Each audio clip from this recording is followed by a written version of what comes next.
I kind of don't like the symbolism behind the Statue of Liberty because I don't feel this country deserves that.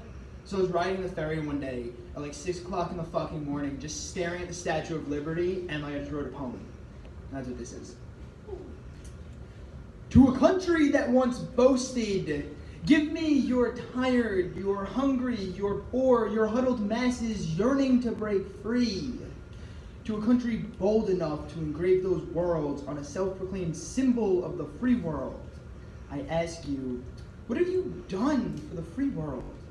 Backed out of the Paris Agreement, quote, climate change doesn't exist, given global strength to communists, given poorest citizens needs a rain check, while they live in paycheck to paycheck, It's the land of the free if you can afford it, and the land of opportunity only after 3 generations of slavery.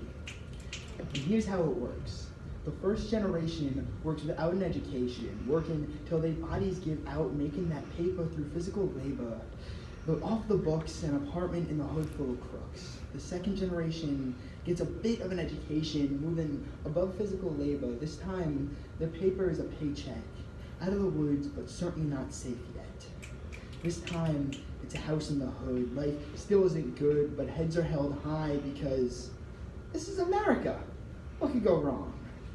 The third generation has the first shot of reaching higher education, this assuming the first two made it without any complication. So you can sit around and gawk in amazement at all the folks hustling it and say they have an opportunity, but their career is just a summer job for you and me. So I beg you, open your eyes and see this is not the land of the free. This is the land of the slaves to a system forcing them to dig their own graves. Very few will make it through to the path that's clear and true, because the American dream doesn't exist. It's nothing more than a myth to keep the next generation looking ahead, otherwise they'd look up and see the head of the system. Did you ever hear the myths about America? The roads are paved